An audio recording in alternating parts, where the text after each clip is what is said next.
Hey, what's up, Exiles, and welcome to my 3.10 Immortal Molten Strike Juggernaut.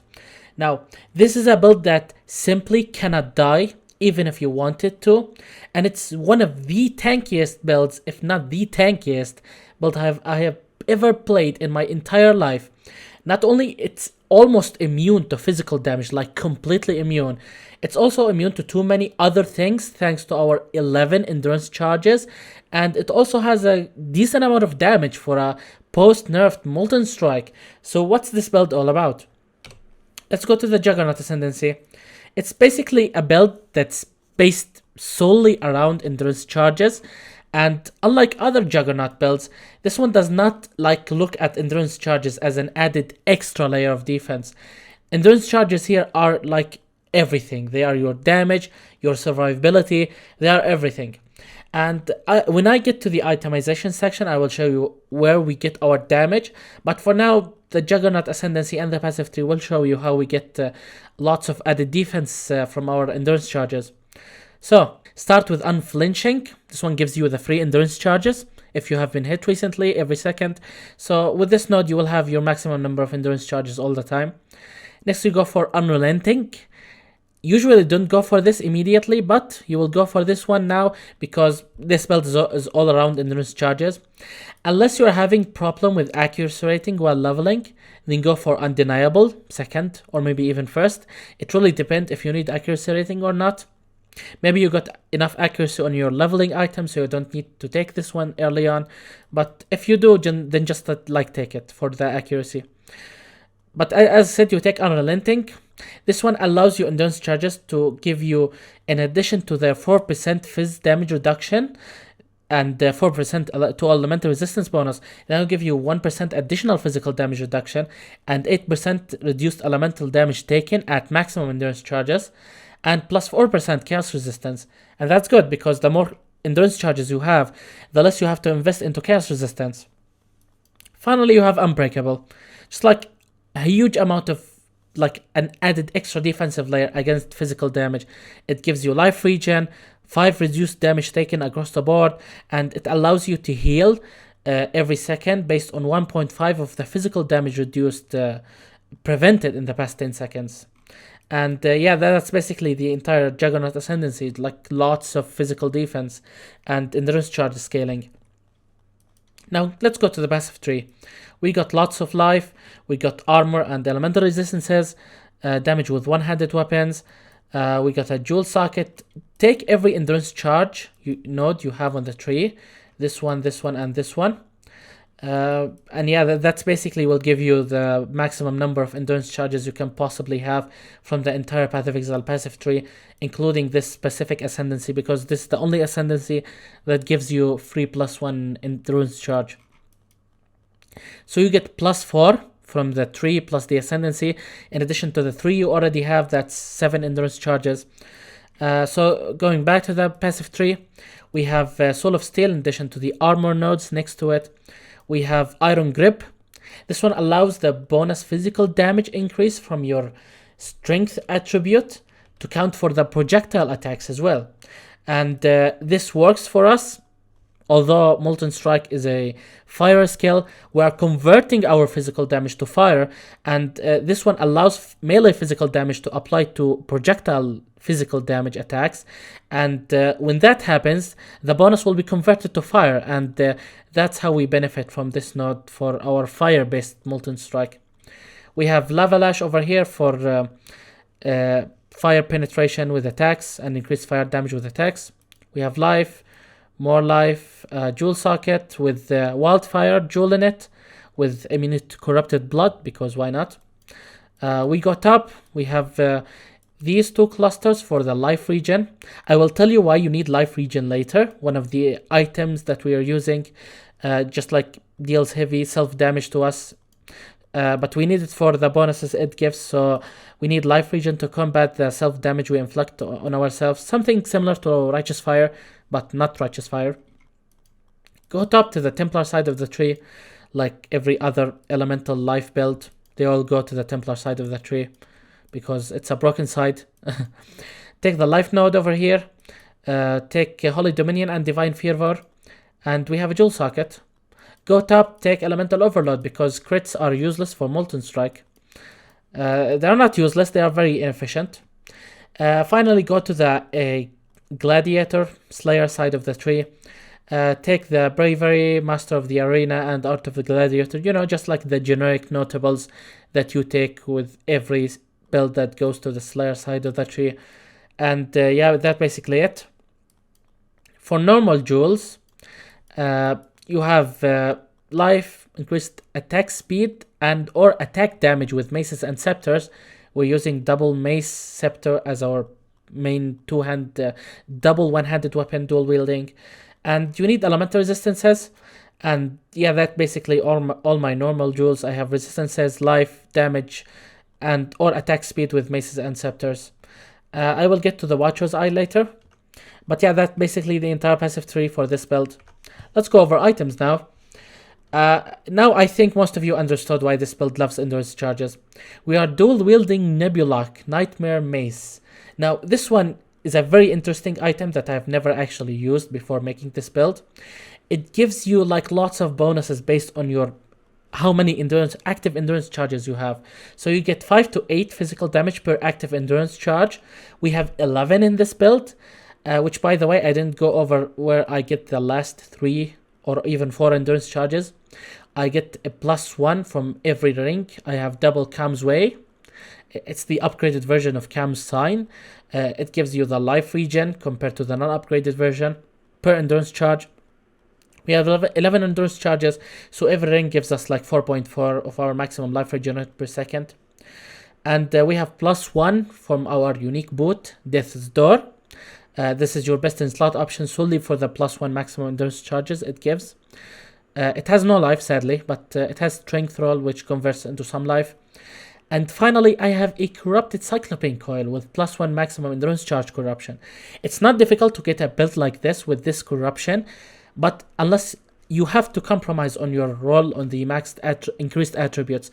But that's not a problem for this build because we don't even care about the attributes mod. We just like want this build because it's generally a good build to get the endurance charge corruption on, because it usually gives you life and immunity to 2 out of 3 elements depending on how you set up your attributes. I will talk about this in a second, but generally speaking, you can get a build like this with this corruption with a low attribute roll for a decent price. We are talking between 1 to 3 exalts, so that can be cheap. You don't really need to hunt for a max troll Cyclopean Coil with this corruption because that will be semi-impossible. Took me like 2 leagues to find one like this with maximum roll. and I don't even need the maximum roll, but I was like, okay, let's just get it because it's available. But now back to the weapons. We have 11 endurance charges, so now every bonus that I'm going to mention gets ramped up even more with every endurance charge. We have added 5 to 8 physical damage per endurance charge, which equals to 55 to 88 physical damage per weapon because we have 2. We have 500 armor per endurance charge, and now with both weapons, you have 11,000 armor at maximum endurance charges. And don't forget that's a flat value. It can be further improved by increased armor modifiers on your passive tree, on your flask, on your items. And for me, I ended up having 80,000 armor with all the flasks active and all the bonuses at 11 endurance charges. And that's basically one way how you can gain absolute immunity against physical damage while like killing bosses, mapping, doing anything. Now, the only drawback of this weapon is that you take self 400 fire damage every second per endurance charge if you have been hit recently. And that's exactly the reason why I told you to invest into life regen on the tree, as much of it as you can have, in addition to using a pair of Calm's Way, because you really need to like sustain yourself, because the self-inflicting damage in this build is almost equal to our self-damaging Righteous Fire. And it's for that reason why you even need to run Vitality Aura in addition to the Life Recovery mod on your Watcher's Eye in order to be able to properly sustain and regenerate if you have taken a hit at maximum endurance charges. Now, let's go over our defenses, because as I said, we have 80,000 armor, but believe it or not, we are immune to physical damage even without that much armor. Like, even if you have 0 armor, you will be immune to physical damage. How is that? Every 1 endurance charge gives you 4 physical damage reduction in addition to 1% from here. We have 11 charges, so that's 55% phys damage reduction. We have 5% from here, that's 60% phys damage reduction. You get 2% from the Ox Favor, the Bandit Lord, which we have decided to help, in addition to 8% from the Soul of Lunaris, so that's from 60 to 70%. We have Immortal Call.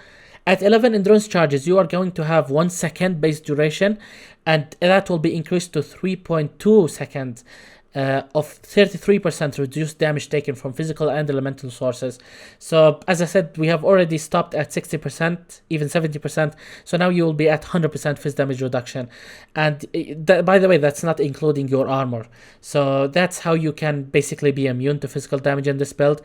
Now, not all the time, because you can't maintain 100% uptime on Immortal Call, but that will be more than 50% of the time. And even while Immortal Call is not active, you will have around 60 to 70% phys damage reduction, in addition to the 80,000 armor you have. So this build is practically immune to physical damage. For elemental damage, we have 1% reduced elemental damage taken per endurance charge on every weapon. That will be equal to 22% reduced elemental damage taken from hits total from our weapons at maximum endurance charges. We have 8% reduced elemental damage here, so that's 30%. We have 5% here, so that's 35%, in addition to 33% elemental damage reduction or Immortal Call. So that will be around like more than almost 70% reduced elemental damage taken. And that's like lots of reduced elemental damage taken. Don't forget that you also have resistances. So like the remainder of elemental damage that goes to you will be also reduced. So yeah, that's very good. The build is almost immune to chaos damage as well, because every Nebula will give you 4% chaos resistance per endurance charge, something equal to the one you get, to the amount you get from your Ascendancy. So you get around 40% from here, 40% from here, and another 40% from here. So that puts me above 70%, 72% chaos resistance, with literally no investment in chaos resistance whatsoever. So yeah, that's basically how we become semi-immune to everything with little to no investment. You just need to like have endurance charges and you should be good to go. So aside from our 2 Nebula and 2 Calm's Ways, Death's Door, and Corrupted Cyclopane Coil, we have Loreweave. We are only using this for its offensive stats. We really don't care about the increased maximum elemental resistance. You need a good physical damage to attacks roll and good elemental damage roll, and that's about it. The critical strike chance also helps with sustaining elemental overload, but you don't really need to hunt for a high critical strike chance roll on this item. And yeah, that's basically it for chest piece. For your helm, we have Crown of the Inward Eye. This is an extremely good item, which I think it's very underrated. Very few people use it and talk about it. And it gives you 33% of your maximum life modifiers as bonuses to attack damage. So in this build, I have a total of around 300% increased life modifiers, and by equipping this helm I will get 100% increased damage, attack damage, and that's very powerful from a helm that also gives you 21% increased maximum life, mana, and energy shield. Here I have the Molten Strike fires 2 additional projectiles. Lab enchant, I paid 10 exalts for this one. We can assume that you pay 1 exalt for the max roll base and 9 exalts for the enchantment on this item. Because really Molten Strike isn't popular as before, and this enchant for now it costs around 10 exalts in both League and Standard last time I've checked, so it shouldn't be very expensive. It's not mandatory, but this enchant like gives you lots of damage. For Eminate we have Exhaust's Blood. Allocate Tribal Fury on this one because we're not using Ancestral Call. A Tribal Fury will basically gives you 50% the benefits of Ancestral Call by allowing your attacks to target an additional nearby enemy. So you basically get double damage while like attacking without having to use Ancestral Call if there is more than one enemy around you. So this is good even against bosses that spawns adds, because if the ad stands next to the boss and you attack the boss, then the ad will be also attacked, spawning projectiles that can damage the boss as well. So that's basically half an Ancestral Call support. So like it's an extra half a link with your main 6 link. Finally, for gloves, we have a rare item here with attack speed, accuracy. You will need accuracy because even as a Juggernaut, you still need to invest into some accuracy rating in order to go above, 3,500, which is the amount required to like have over 92% hit chance on enemies of level 83 and above. And we just like have life and resistances. You don't need to be capped on resistances because at 11 endurance charges, you will be getting like 44% to all elemental resistances.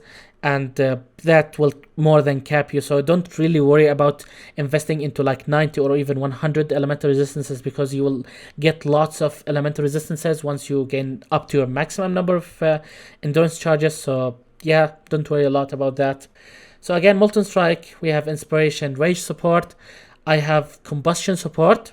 This is a very universally nice gem to be used with Molten Strike.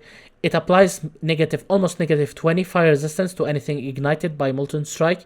It also increases Molten Strike damage by 30% and it gives it 50% chance to ignite. So it's less about focusing purely on damage and more about like quality of life improvement for Molten Strike. Like adding more damage with ignite, reducing enemies' fire resistance so that they take more damage from our molten projectiles. And finally, we have multi-strike support in addition to elemental damage with attacks. They are both standard for Molten Strike. The things that you can change are Rage support and Combustion. You can have Immolate if you want. It's up to you. You can have Elemental Focus, but you will not be able to ignite.